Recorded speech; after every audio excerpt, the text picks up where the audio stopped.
That's good. I see Corey is on from our NeuroICU, Suzanne. Corey Fennel, Yep. you may know. Yep, I know Corey well.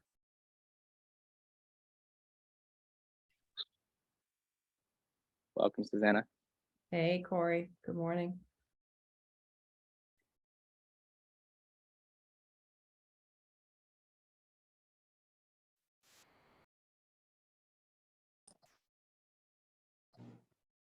That's good. People are rapidly logging on now, as you see.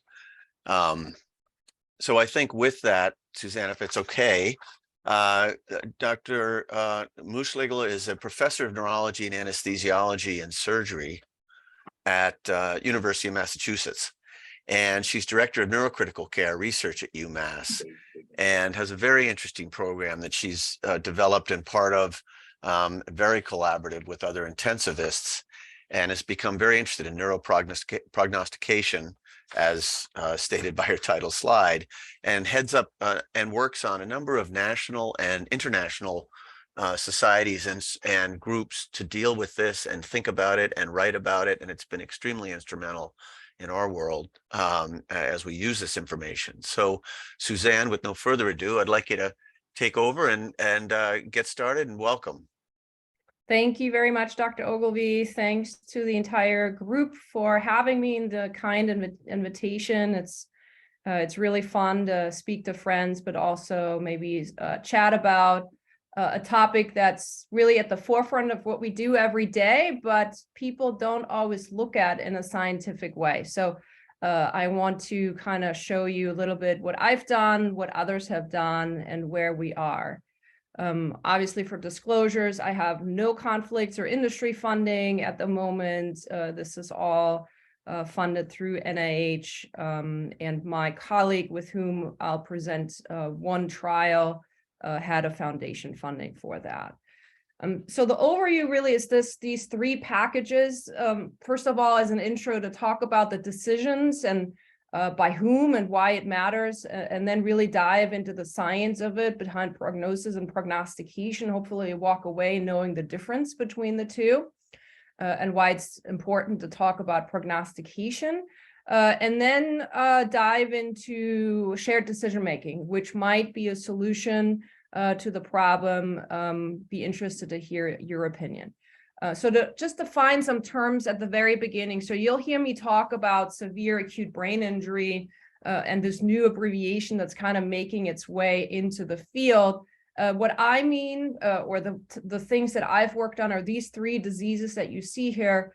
But others have done this with cardiac arrest, and I'll point it out when it's about cardiac arrest. And then when I say the goals of care decision, it's not just a trach or peg decision. It's about everything that it involves, right? So where the patient goes afterwards, the potential long-term care, and or the decision towards comfort for withdrawal of life-sustaining therapies. So we'll dive in. So most importantly, and we all know this, right, is that our patients are too sick, sedated, comatose, but at least incapacitated in one way or another to make their own decisions. And so it's the families or the surrogate decision makers who have to take over this role. They're usually very unprepared to do that and completely shocked that they have to do this.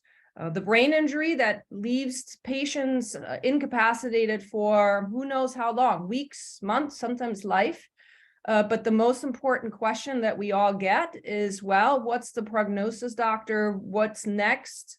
What should we do? And the decisions or discussions then start sometimes very early. But the key that we have to remember is that we talk about patient values and preferences, and that we achieve patient value congruent decisions. So the decisions in these diseases really revolve around three major questions. And you know this, right? Is will he or she awaken? Will he or she be okay when they do?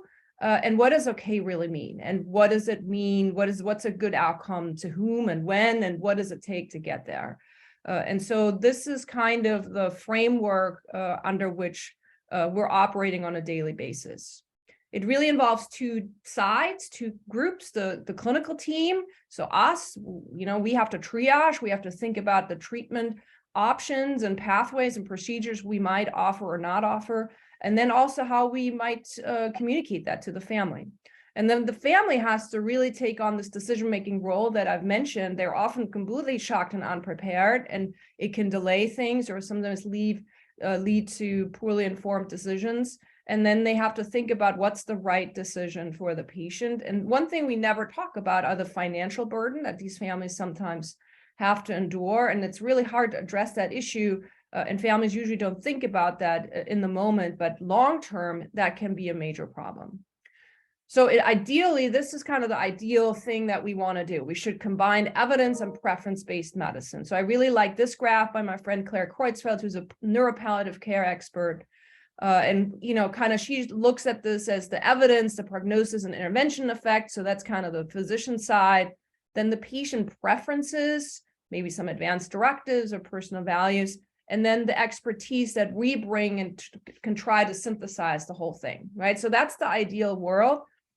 But as we all know, that's much easier said than done. And in the real world, is really a balancing act. And sometimes we struggle with that for many, many reasons. So the next thing I'd like to do is define the difference between prognosis and prognostication. So prognosis is a Greek word. It comes from pro, before, and gnosis, knowing. So it really talks about knowing beforehand, having the knowledge. And let's be honest, how often do we really know for sure? And so the term prognostication or prognosticate is similar, but not the same. It really means foretelling the future from signs and symptoms, most importantly, using probability. So prognosis really indicates knowledge, while prognostication indicates probabilities. And if we really think about it, that's kind of what we're doing, right? All we can do is give probabilities of an outcome. So here's an example, right? Unless someone is brain dead, all we can do is prognosticate and provide a probability. Now, the families want you to be as precise as possible, which is really hard to do. And we have to face that and acknowledge the uncertainty around it.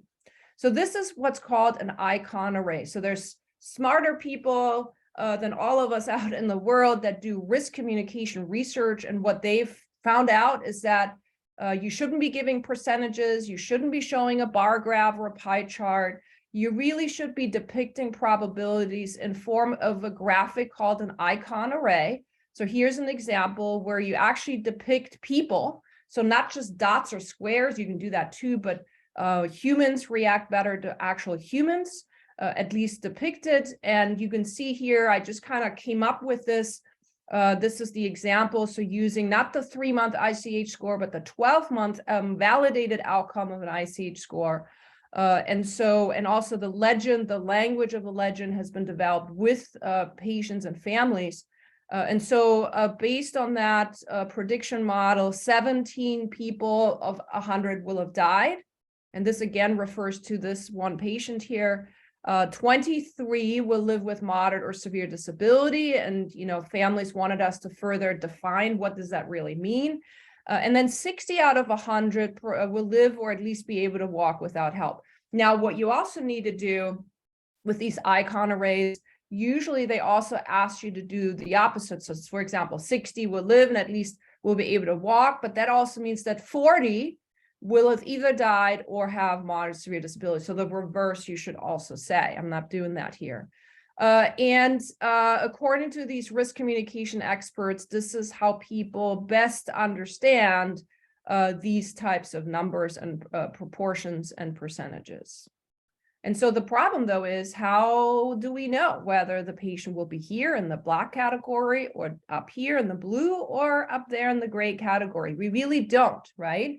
And so we can give our best possible guess.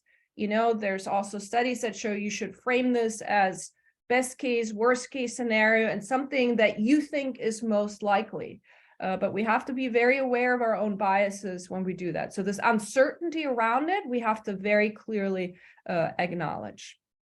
The other thing is we have guidelines for all sorts of things, but we don't have guidelines or any standardized approach to prognostication, right? So some people might use a model or scale and others kind of throw up their hands and say, oh God, you should never do that.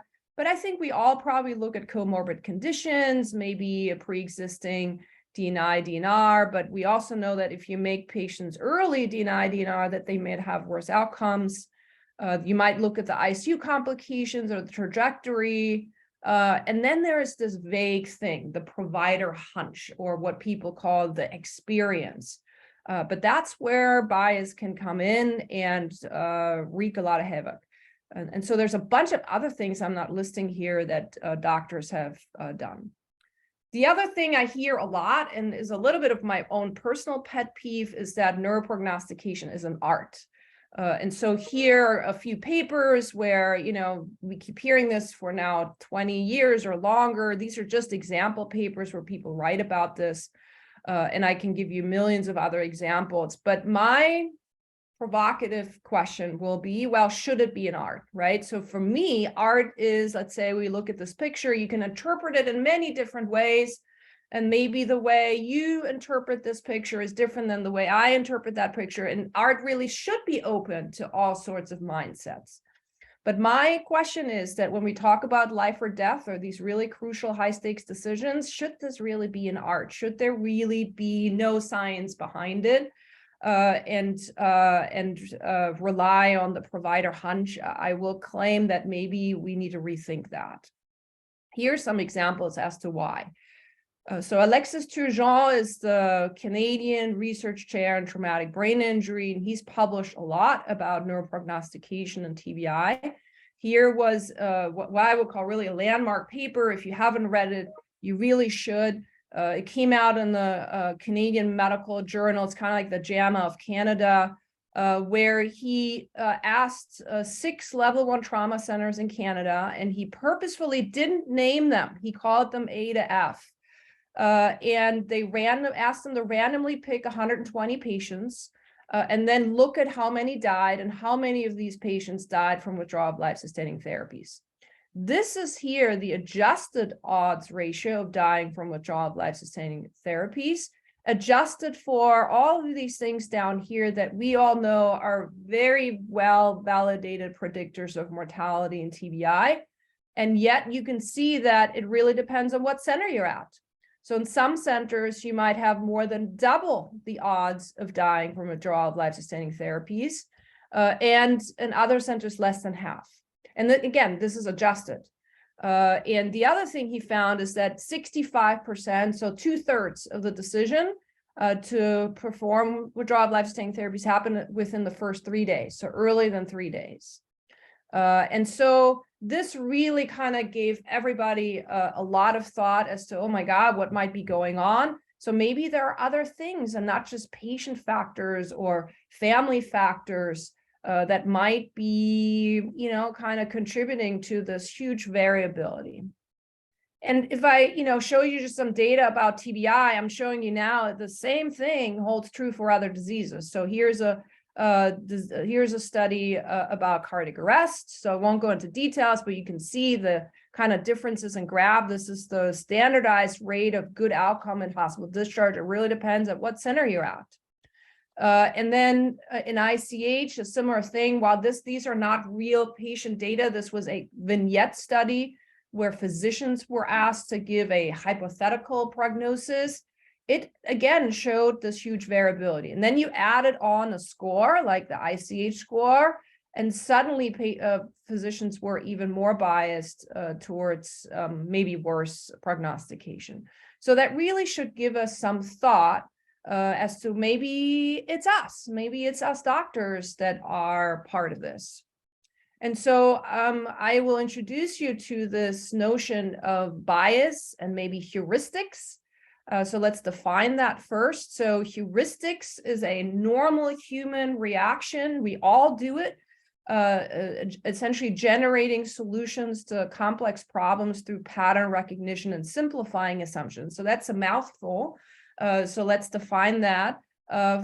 Actually, heuristics underpin most of our decisions, right? So let's say, I'm rushing through rounds because I had a lot of patients or some unstable patients, and we're on the 16th patient I'm staffing this morning. And suddenly they tell me the resident presents the case, and it's an 80-year-old patient with an ICH of 61 cc's. And in my head, immediately I'm like, oh, that's bad, right? And that's because I have very little time and I make very poor decisions because I'm not calibrated well. And so the judgment, so our prognostication really reflects the interaction of two processes. So the system one process is what I just alluded to, is this fast, automated, heuristic type of thing. And the system two is the slow, deliberate, analytic approach that we really should be doing. But if I'm poorly calibrated for whatever reason, maybe time pressure, or maybe I had a bad morning or a bad interaction with a colleague, there might be many reasons as to why I'm defaulting to a system one process. I might be making poor judgments and I might be making a poor prognostication. That is being looked at by a researcher at Pittsburgh, not in neuro and not in TBI or anything, but in actually regular trauma triage decisions, and has really shown that that is one of the underlying mechanisms as to why ER doctors incorrectly triage trauma patients. So how should we go about prognostication? Let's break it down. So there's the first step, which is our formulation of the prognosis. It's not really well understood how we do this. I'll show you an example from cardiac arrest in a moment. And then, how should we do this scientifically? Maybe we should use a model, but maybe we shouldn't. But there's also institutional norms, maybe role models that we have, right? People under whom we trained did it one way, and that's how you adapt. Maybe your own experience. But then let's keep in mind that biases and heuristics may play into this. And the second piece is, of course, how we communicate that to the families. And so I'll show you a bit on that today, some guidance from communication experts. And there is actually accumulating more and more data on severe acute brain injury. And then we'll chat at the end about shared decision-making. So here's a small paper, a qualitative paper of my colleague, David Wang, who was at Yale until recently, who did an observational study at 5 centers in ICH patients and asked physicians and nurses in the first 24 hours after admission to just kind of give their best guess of a 3-month outcome. And then they followed these patients and looked at what was their actual outcome. And I'll show you the main result of that paper in a moment. But as a side project, he also asked physicians and nurses, well, how did you actually come up with this prognosis? What did you use to generate that prognosis? And here's the result, and you have to not really read all of it, but it's more to show you the potpourri of things, how many different ways and approaches clinicians use, right? So which really shows again that there's no standardized way of doing it, and everybody does it their own way in a different way. This is a very interesting paper. Again, this is now in cardiac arrest out of Pittsburgh, who have a very rich and active cardiac arrest program and post-cardiac arrest recovery research program. And they were very interested in this too. So how do doctors come up with this? And they used an approach called mental modeling or mental models, which is a qualitative research approach on how to analyze it. So what they did is they did semi-structured interviews with 36 physicians. 17 were cardiac arrest experts and the 19 were not. And they also looked at different continents. So some were from North America and many were from Europe.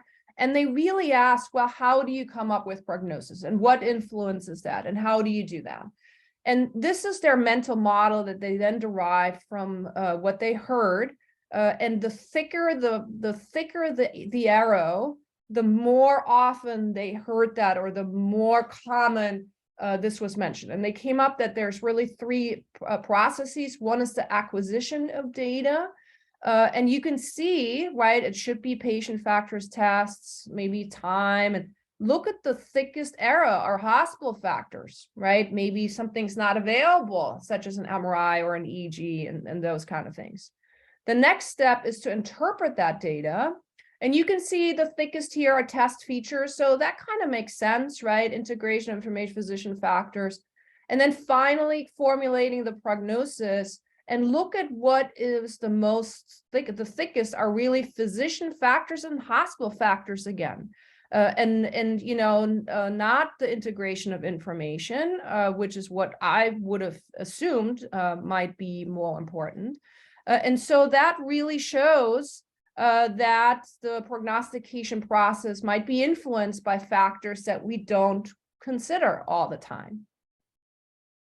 My group did a paper in traumatic brain injury just because we're interested in that. And we also did a qualitative study in physicians from 7 centers across the US. These were all experts in TBI. Some were neurointensivists, neurosurgeons.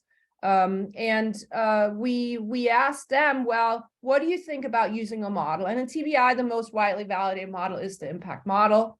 And very interesting, what we heard is, I thought we would hear the usual, which is this one, like prediction. This is research. They're not meant to predict individual people's outcome.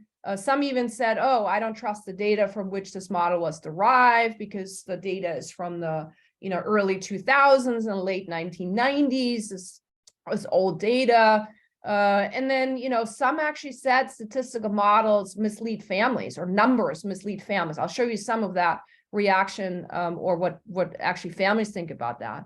But what I found really interesting is that several mentioned that, well, it's not perfect, but it can ground people, especially if you have varying providers from varying backgrounds and varying education.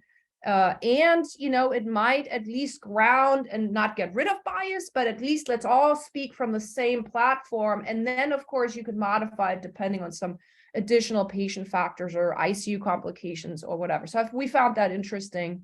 And actually, the creators of the impact model were so interested in this paper that they're now involving us in a large review of models. So this is now the main result of this one study by Dave Wang that I just mentioned. So again, 5 centers where doctors and attending physicians were asked within the first 24 hours of admission to give them an estimate of their 3-month outcome, and then they followed patients and detected their actual outcome. And this is now the main result. So here on the x-axis, you can see attendings, nurses, and then they compared it to the 2 most widely known models in ICH, the ICH score and the FUNC score. And then here on the y-axis is the correlation coefficient. The higher the number, the higher the correlation with actual outcome. And so you can see that both attendings and nurses did quite well, much better than the models. And so there's something in the kind of synthesis of data or the complexity of this where attendings and nurses do better than these models. So we have to keep that in mind. We can't rely on models entirely. Of course, there was a lot of criticism of this paper. People said, oh, these were attending physicians that were actually involved in the care of these patients. And of course, like if you say, I think they're going to die, of course they're going to die. It's the self-fulfilling prophecy. Or if you strongly believe that they should survive, you're going to do everything to make them survive. And so what they did as a sensitivity analysis, they excluded patients that had withdrawal of life-sustaining therapies. Guess what? They found the same thing.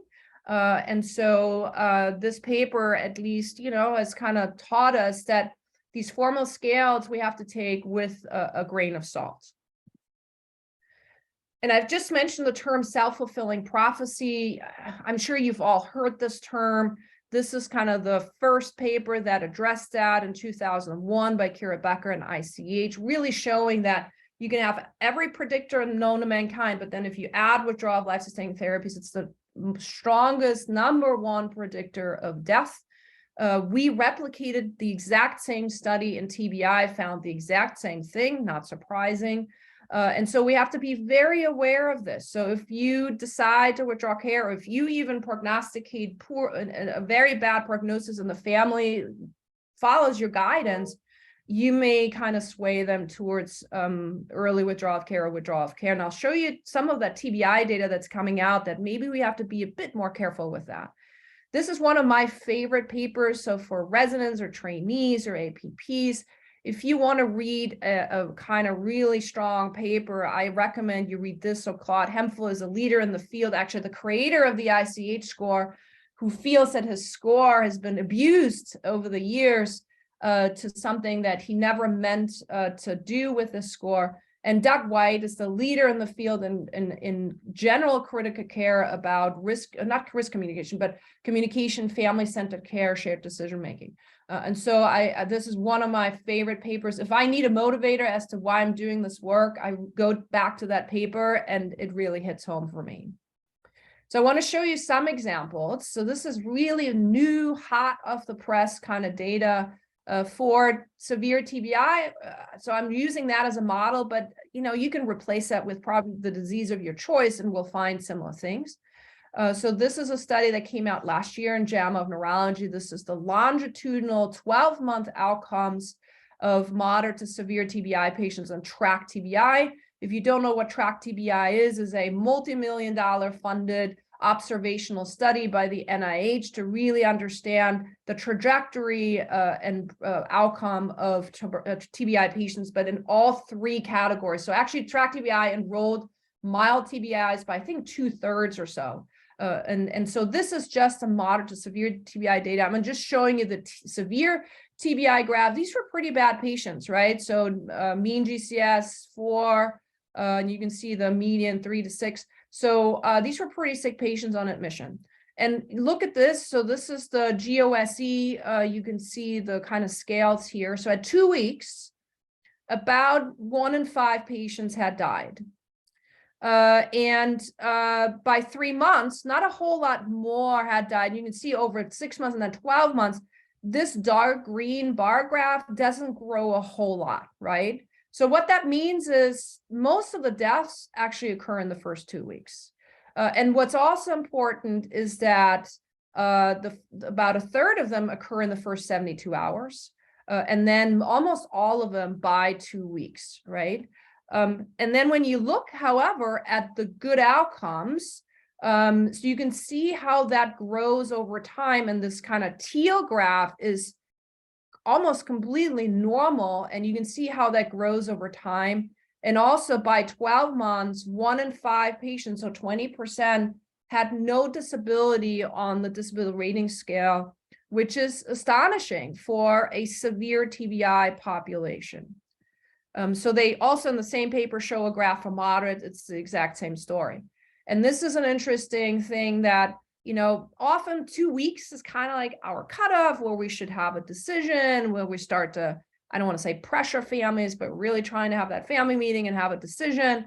But what's interesting, in this study from Texas, about or more than 15% of these people may wake up and follow commands way beyond that 2-week time mark. And so it's especially as we're increasingly interested in coma, that is really an astonishing number, right? So if you don't give them a chance to withdraw care, you don't give them a chance to have that improvement. This is a study by Joe Giacino. If you don't know who he is, he's a leader in TBI rehabilitation at Spalding, actually. He's the author of the amantadine severe TBI trial. This is why we do amantadine for everybody. It shortens awakening after severe TBI. This is now the placebo arm of that trial, so almost 100 patients. And you can see when they were admitted to rehab, almost nobody was able to do any of these behavioral things. But by 6 weeks, only 6 weeks later, you can see a very large proportion was able to do these things. And if you look at the number of behavioral items that they were able to do, you can see at enrollment almost nothing. And then by 6 weeks, many were able to do quite a bit. And then finally, this was just presented at the Neurocritical Care Conference in October, where they do a propensity score matched analysis. I know this paper is now under review because I talked to Joe Giacino about that. So what they did is, again, track TBI. They didn't differentiate between mild, severe, moderate. They just looked at those admitted to an ICU. And they had 90 of those patients had withdrawal of life-sustaining therapies, and the remainder did not. And they ended up matching based on other characteristics. They matched, did a propensity score matching based on the risk or propensity of having withdrawal of life-sustaining therapies. There's these three tiers. And you can also see here that the life-sustaining therapies the majority of that was done in the first 2 weeks, or actually in the first 6 days even. And then this is a complicated graph, and I won't go into detail explaining it, but in the end, when there was propensity score matching, they showed that quite a large proportion of these people would have had awakening recovery based on the propensity score matching had they been given more time. And so this really there's now this move towards, well, maybe 2 weeks is too early. Maybe we should give people a whole lot more time. And maybe we should be just a lot more careful in how we predict, especially at very early on. So in summary, before I go to the next step of talking about shared decision-making, is that we all just need to be aware of our own biases. And I catch myself sometimes even like thinking, oh, this is really bad. Oh, whoop, are you sure? Is that really so? Well, what makes me think that? And here is a blog where, so the rescue TBI study was a hemicraniectomy and severe TBI study out of Cambridge, and Peter Hutchinson, who I'm sure Dr. Ogilvie knows, was the primary author, and his, junior attending, who was also the leader in this trial, Angelos Kolias. They were criticized by, having a different GOSE cutoff, and they were criticized for, well, you decided that something else is a good outcome versus not, and you only achieved your positive results in the trial by doing that. And I really like what Hutch writes here in response to that criticism. I highlighted it here in yellow. It's not for clinicians to unilaterally decide whether a given degree of disability is acceptable or otherwise. The person who needs to accept an outcome is the patient. And I'm sorry, my Zoom is covering the rest. And so, so that they're actually mentioning shared decision-making as a fundamental role when making these decisions. So really who's the beholder? Is it us or is it the patient and families? So next I want to dive into how doctors communicate prognostication, how surrogates understand it, because that's really, really important. So this is data, just to dive in, by Doug White in the general med-surg ICU. He did a mixed methods approach where he audio recorded family meetings. This is 51 conferences, and figured out that there were 4 roles that physicians tended to take. He called them directive, informative, facilitative, and collaborative. And directive is really no medical information, really no deliberations, and the physician saying this is what we should do. You can see only one in these 60. These are 63 decisions. Was that done? So not very often. Informative is information only, no deliberations or recommendation, a bit more. Facilitative is really a way to approach this, where you first give information, then elicit values and preferences, then you reframe it based on that and summarize it, but don't give recommendations. You just try to help the family about 2/3 of the time. And then collaborative is what, the approach that we're trying to do is providing medical information, eliciting values and preferences, and asking for permission, and then even making some recommendation if the family allows it. So about half of the time. So we tried to look at this in the neuropopulation. So we pooled both Doug's cohorts from that audio recording, but with patients with a primary neurologic diagnosis. And then we've also been audio recording our own meetings at UMass for about 2 years now. And this is an analysis that we did in 2020, I think, or 2021. So we have many more recordings, but then we analyzed 43 family meetings, again, from these 2 cohorts. And we did a similar, but not exactly the same thing, where we defined how they approach prognostication. And interestingly, this, authoritative approach was done in 1 in 5 meetings. So authoritative meant just telling what to do, no values and preferences elicited. And then informational, which is this teal color, is just giving families information, sometimes even flooding them, just talking about the prognosis, but not eliciting values and preferences and not really talking about what's next. And then the remainder are advisory, where first a prognosis is given and then values and preferences are elicited. And the responsive is where you first ask about what's the patient like, what quality of life is important to them, and then frame the prognosis a little bit as a response.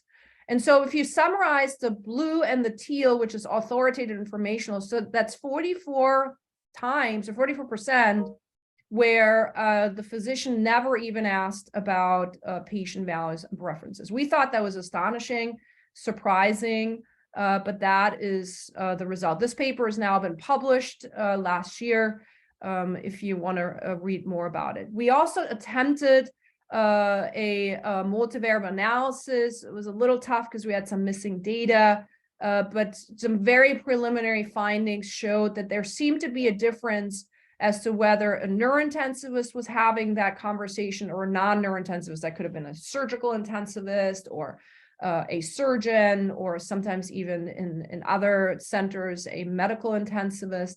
And you can see that in the non-neurointensive, it's a lot more common to have this authoritative and informational approach without eliciting values and preferences. But I want to caution everyone, this is very early preliminary data. What's also interesting that there's a lot of variability among ICU physicians in the language that they use, right? So this is again data from Doug White, so med surg only, not neuro, 51 audio recorded meetings at 4 hospitals. And they found different type of language that they found. So qualitative statements are most common, such as, it's very likely he won't survive. That's qualitative, no numbers, nothing else. Numeric statements in 20%. So you give a percentage, about 50% of people as sick as your father don't survive. And then you have these absolute statements, he will not survive in 13%. And then these non-probabilistic statements, these vague statements in 40%. In terms of survival, things don't look good. So I hope you agree with me that these kind of vague statements, aren't all that great and could be even misleading to families. We replicated the study again in the same cohort that I just mentioned, the pooled cohort between Doug White and our audio recordings. That paper is currently under review, has been presented at conferences.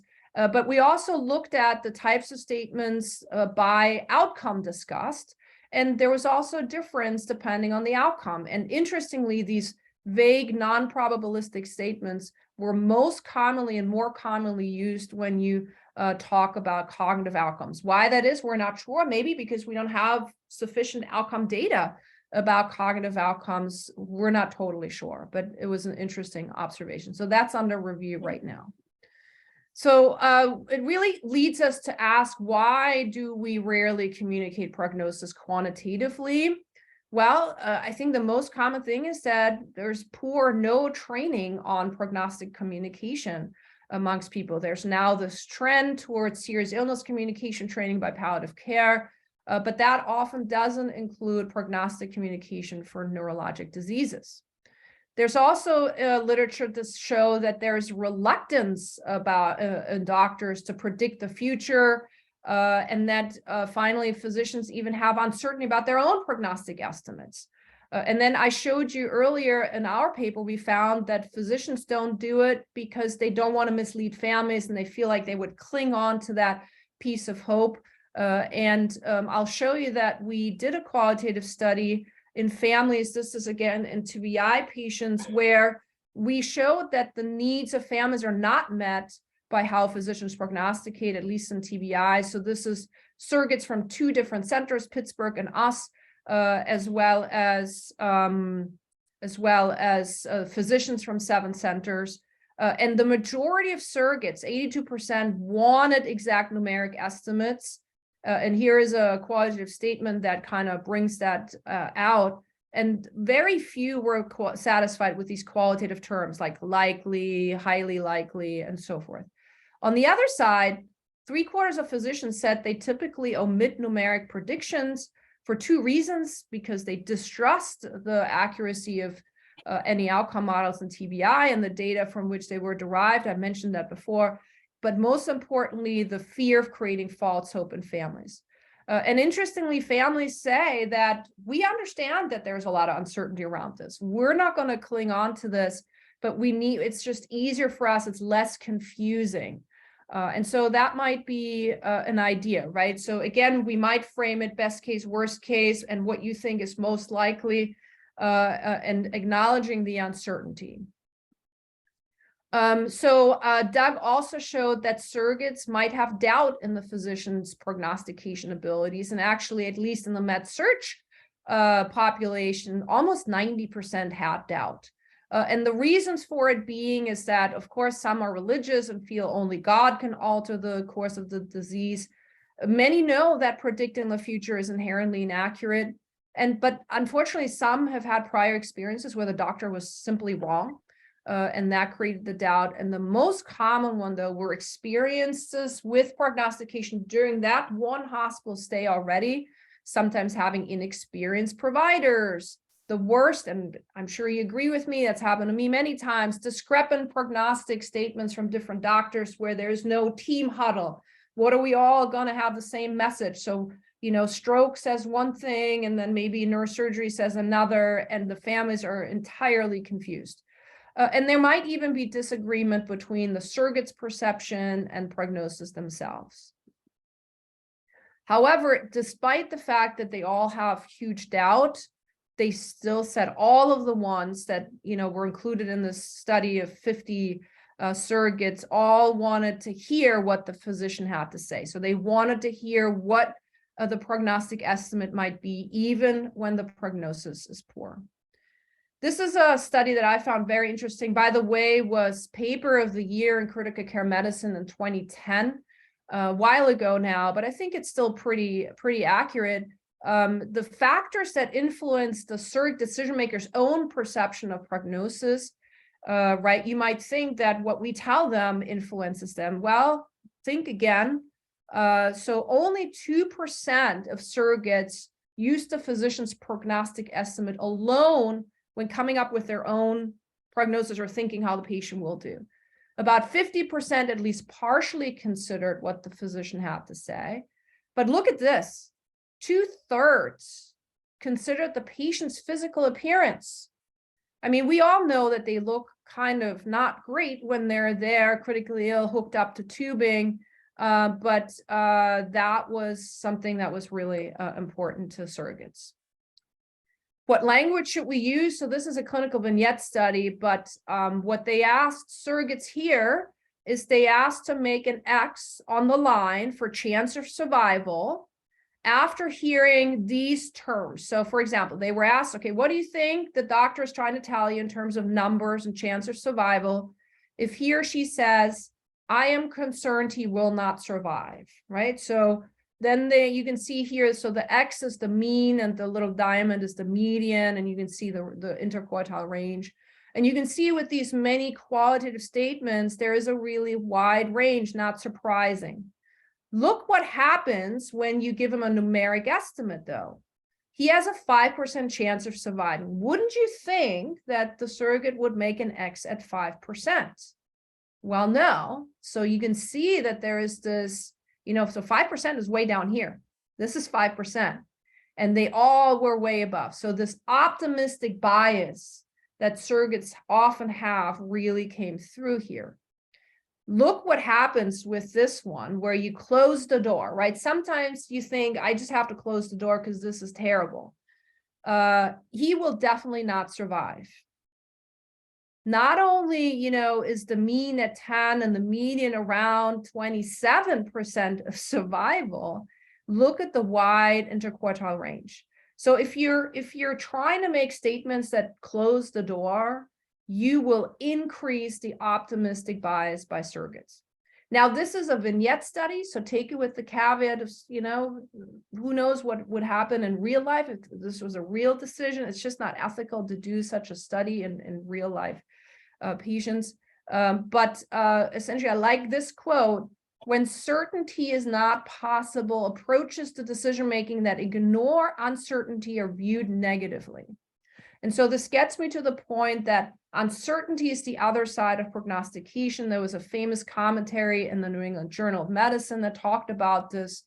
And I like this quote too, is most prognostication in critical illness is shrouded in uncertainty and is based on the physician's expert judgment rather than validated prediction rules.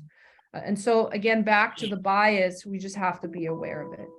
So uncertainty is inherent in prognostication, but the way doctors handle it is very different. Some say we need more data. Machine learning is all hot right now, right? I'm not sure that'll solve the problem because it'll always be there. Some doctors just avoid mentioning it. Let's not talk about it. Let's not create false hope. They have fear that it might cast doubt on their own ability, or the fear that families can't handle the uncertainty. That's probably the wrong approach. Some are very ambiguous. I have a colleague like that. So they don't even mention any prognosis or any statements. The fear of overestimating, or this term of we just have to wait and see.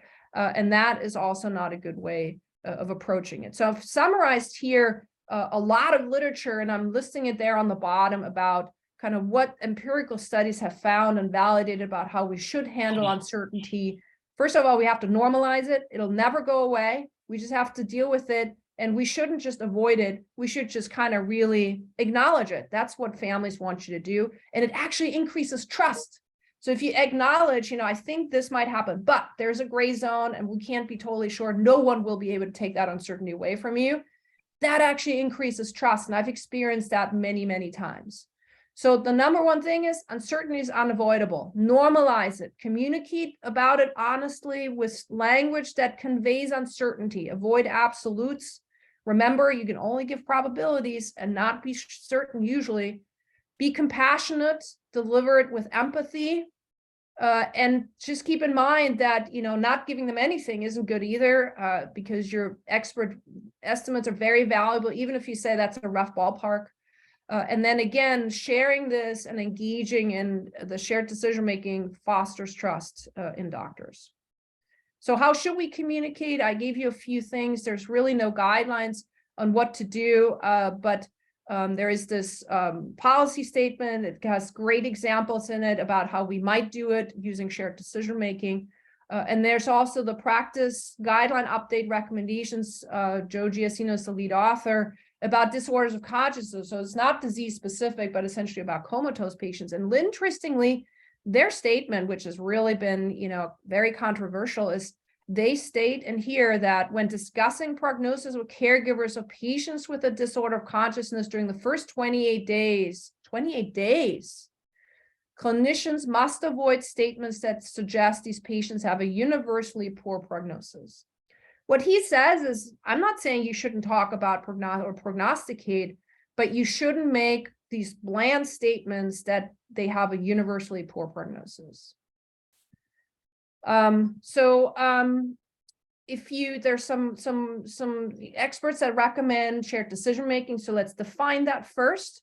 It honors the best evidence and honors the expert knowledge. The family then brings in the patient values and preferences. And then there's this collaborative process where hopefully you'll arrive at the best individualized patient decision that's best for that patient.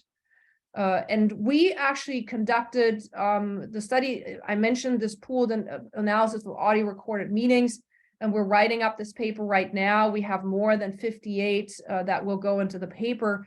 And we applied this validated scale called the Braddock's 10-point shared decision-making scale, where you can qualitatively analyze these transcripts and then say, how many times these certain elements of shared decision-makings occurred, and you can literally just count them. So you quantify the amount of shared decision-making. And what we found is that only 6% contained all 10 recommended elements. The median score was pretty good, actually 7, better than what we thought. But there's certainly still room for opportunity. So finally, the last 5 minutes I want to spend talking about what I've done is we've developed over many years with stakeholder engagement, a shared decision-making tool called the Decision Aid. It fulfills 10 of the 12 quality criteria. There are these quality criteria of what a good decision aid contains. The two elements we can't fulfill at the moment is that it's web-based and digital. So we're actually working on that right now. And that efficacy has been proven. So we're working towards that. It'll require a large multi-center trial. It is now available for 3 different diseases: severe TBI, large acute ischemic stroke, and ICH. And we did a pilot study at 2 centers, Yale, UMass, and we presented this at the NCS meeting. Maybe some of you were there, and the paper has been published if you want to read up on it. And essentially what we were able to show, I'm going to skip through exactly how we did it just in the interest of time, but it was a parallel randomized approach with, different scales measured at different time points. The primary outcome was feasibility. Can we actually roll this out and use this, and do people read this, and can we retain people? And so we were pretty good. We had an 80% consent rate for surrogates and 100% for clinicians. Participation, 93% read this decision aid if they got it. Some of them were enrolled, but then didn't qualify anymore. The patient had to either need a PEG or need a PEG and a trach. That was the requirement. Retention was difficult, 68% at 3 months. These are really difficult to retain people because families are grieving. These are really tough decisions, and we're enrolling them in a research study about it. And we'll certainly can try to do better. But I think talking to experts, it just reflects the difficulty of doing research in this type of population.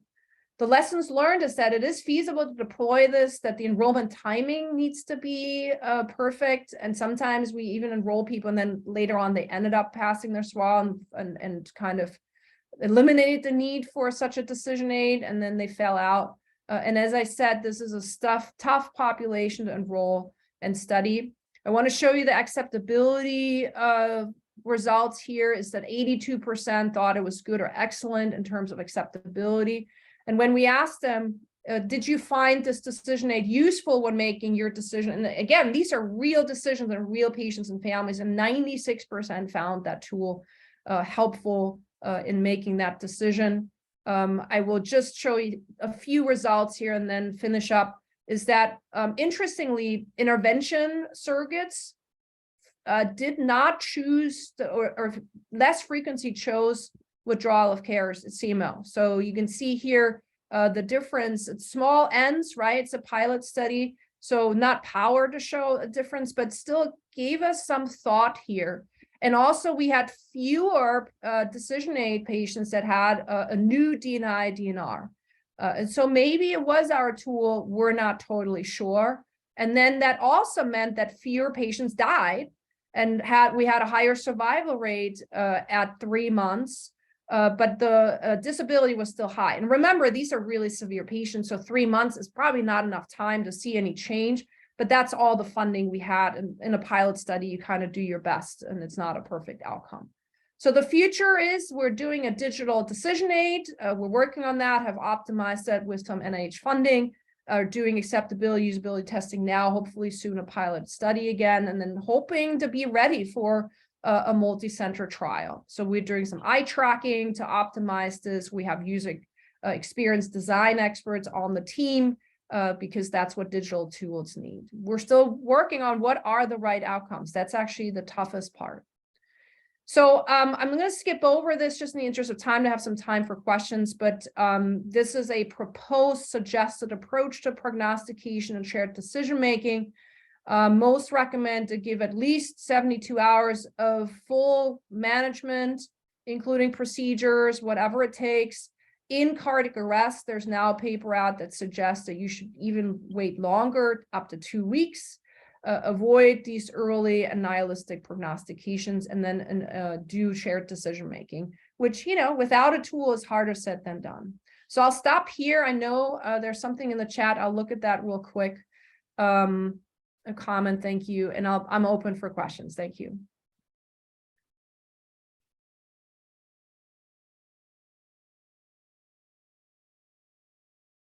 Thank you, Suzanne. That was excellent. The one comment in the chat is from Ron Alterman. The entire field of behavioral economics demonstrates that humans are horrible at understanding statistics.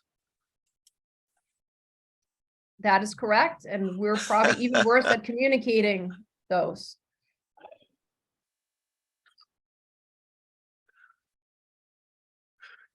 For these studies, is it always the same?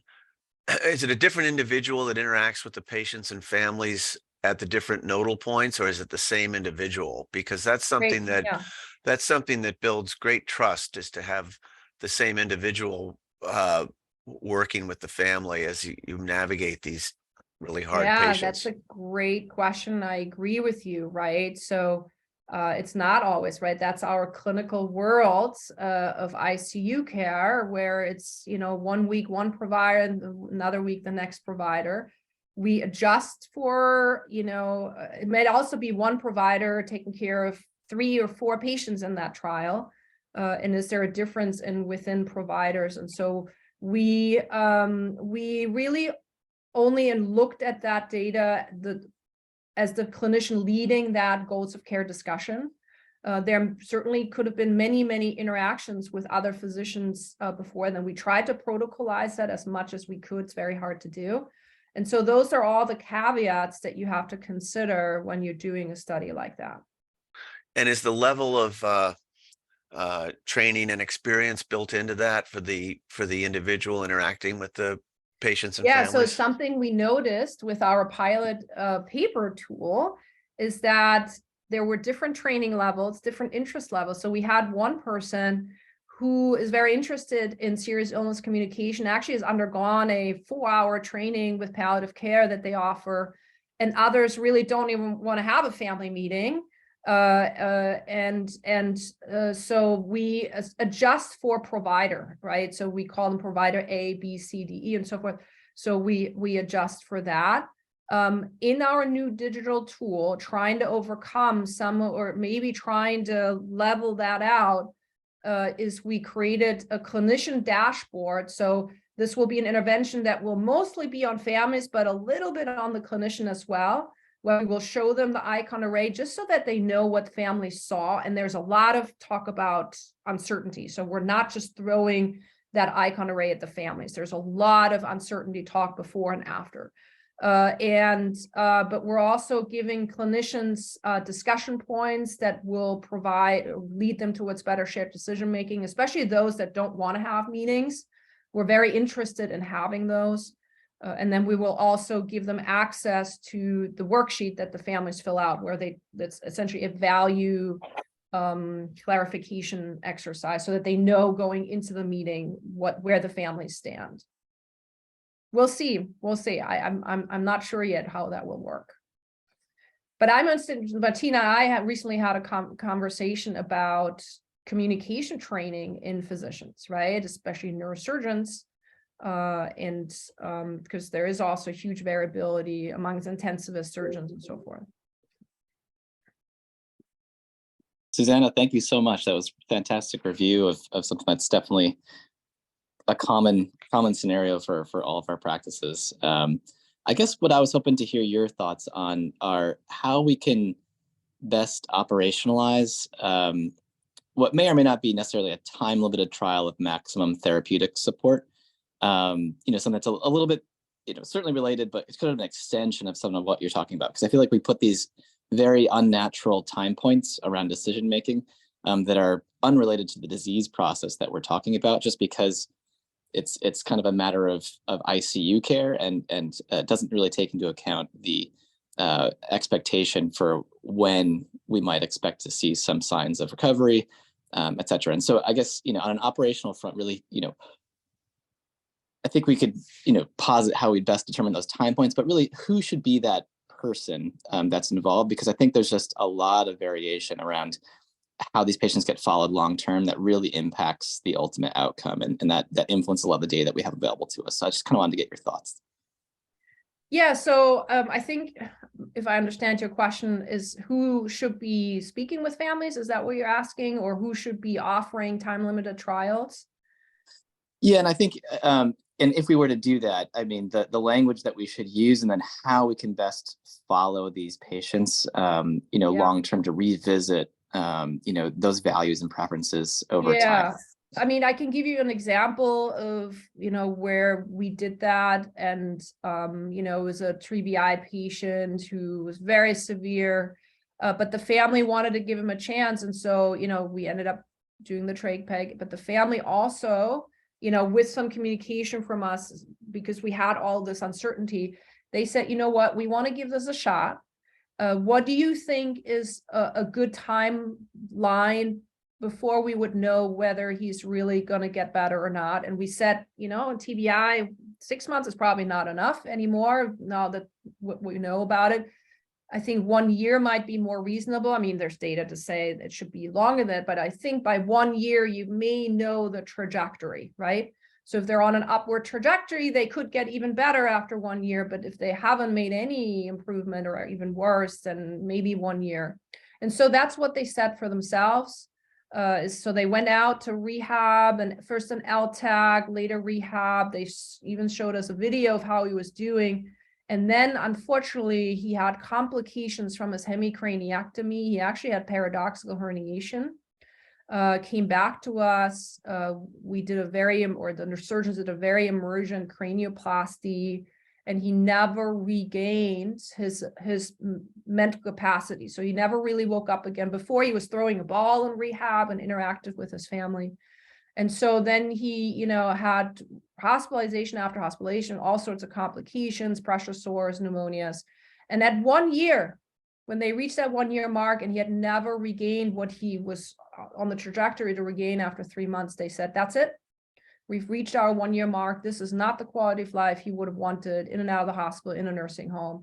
And they then made that really harsh decision to withdraw care. Now, not every family has that, I think, ability. And it gets harder and harder the longer you're into it. So I'm not sure I have a good answer, but, we at least try to tell families that that's what they would do. Now, who should do the follow-up? I mean, I think there should be a follow-up clinic. It doesn't really matter who it is, whether it's neurosurgery or trauma or even neurocritical care, but it would certainly be important to have that follow-up.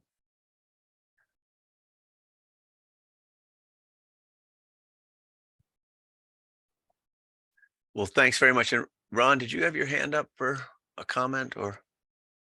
Yeah, we're out of time. It's okay. It's all right. Okay. We can leave it alone.